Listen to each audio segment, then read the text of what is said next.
Welcome to traders point.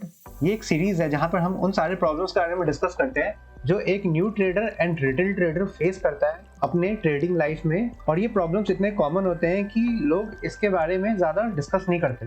तो आज का टॉपिक हमारा बहुत ही इंपॉर्टेंट टॉपिक है और ये है how to overcome huge loss. देखिए, लॉस तो सभी लेते हैं, बट प्रॉब्लम तब होती है जब आप अपनी कैपेसिटी से ज़्यादा लॉस ले लेते हैं, और इसी लॉस को हम ह्यूज लॉस कहेंगे। और देखा जाए तो ये हर ट्रेडर की लाइफ में आता है जब वो कभी ना कभी मल्टीपल टाइम्स ऐसे बड़े लॉस ले लेता है।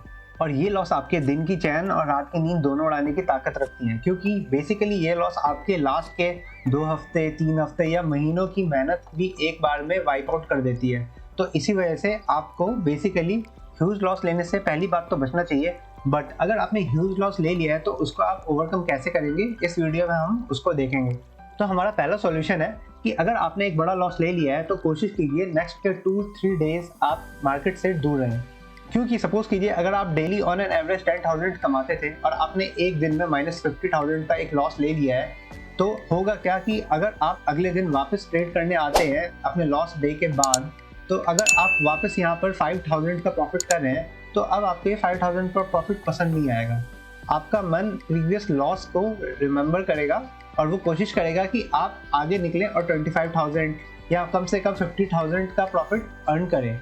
बट ये पॉसिबल नहीं है, क्योंकि आपने उस दिन एक एक्स्ट्रा ऑर्डिनरी लॉस लिया था और इस लॉस को आप धीरे धीरे ही प्रॉफिट करके कमा सकते हैं। तो ये आपके माइंडसेट के लिए ज़्यादा अच्छा होगा कि आप नेक्स्ट 2 to 3 डेज लॉस के बाद ट्रेड ना करें, क्योंकि ये आपको रिवर्स ट्रेड करने से कम बचा लेगा। और साथ ही में जब आप एक फ्रेश माइंडसेट के साथ आइएगा तो आप वापस अपने लॉस को धीरे धीरे करके वाइप आउट कर सकते हैं। हमारा सेकंड पॉइंट है, आप अपने लॉस के अमाउंट को भूलने की कोशिश कीजिए। देखिए, आप अगर लॉस के अमाउंट को याद रखिएगा तो ये आपके लिए पेनफुल होगा, साइकोलॉजिकली भी और मेंटली भी। तो बेस्ट होगा कि आप अपने लॉस अमाउंट को थोड़ा भूलने की कोशिश करें, बट यहाँ से जो आपको लर्निंग मिली है उसको आप हमेशा याद रखने की कोशिश करें, क्योंकि ये लर्निंग आपको इन फ्यूचर वैसे बड़े लॉस करने से बचा सकती है।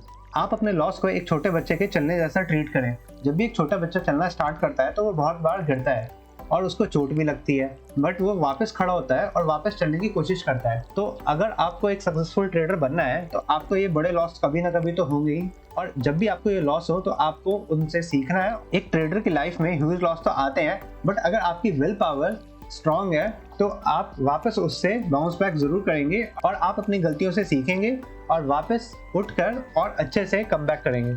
हमारा थर्ड पॉइंट है, रिड्यूस योर पोजीशन साइज।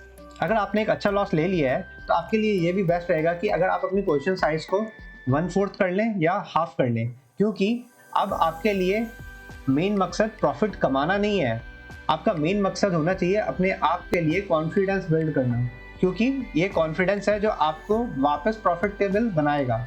इसलिए अब आपका मेन मकसद होना चाहिए वापस अपने कॉन्फिडेंस को बिल्ड करना, और कॉन्फिडेंस के लिए आपको सक्सेसफुल ट्रेडिंग करनी पड़ेगी। और अगर आप वापस बिग साइज के साथ ट्रेड करते हैं तो आपकी पुरानी साइकोलॉजी आपको अच्छे से ट्रेड नहीं करने देगी, यहाँ तक कि वो आपको एक एसएल से पहले ही डर के मारे भगा देगी, क्योंकि आपकी क्वांटिटी साइज बड़ी होगी।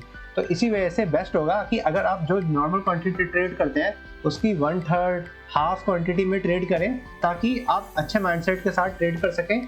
और फिर से अगर आप प्रॉफिटेबल होने लग गए और आप नेक्स्ट 2 वीक्स तक अच्छा ट्रेड करते हैं तो आपके अंदर वापस कॉन्फिडेंस का बिल्डअप होगा, और उसके बाद आप फिर से अपनी नॉर्मल क्वांटिटी में ट्रेड कर पाएंगे और आप हो सकता है इन कमिंग मंथ्स अपने उस बिग लॉस को भी रिकवर कर लें। और हमारा फोर्थ एंड लास्ट पॉइंट है कि अगर मार्केट आपसे बड़े लॉस ले सकता है तो मार्केट आपको बड़े प्रॉफिट भी तो दे सकता है। आप इस बात को मत भूलिए, क्योंकि अगर आज आपने लॉस दिया है बड़ा, तो ये भी हो सकता है कि आने वाले कुछ महीनों के अंदर आपको एक बड़ा प्रॉफिट भी मिले जो आपके इस बिग लॉस को कंपनसेट कर दे। बट आपको इस बिग प्रॉफिट के लिए पहली बात तो मार्केट में बने रहना पड़ेगा, और दूसरी बात आपको अपने इन लॉस की गलतियों से सीखना पड़ेगा। जब भी आप लॉस करें आप उससे कुछ ना कुछ सीखें, और जब भी आप उन चीज़ों को अपने ट्रेडिंग में वापस अप्लाई करेंगे तो वो आपको प्रॉफिट देगी, और यही प्रॉफिट किसी दिन आपको एक बड़ा प्रॉफिट भी बना के देगा।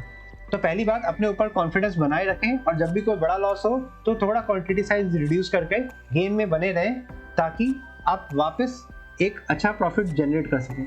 Thank you for watching the video. Do like and subscribe the channel.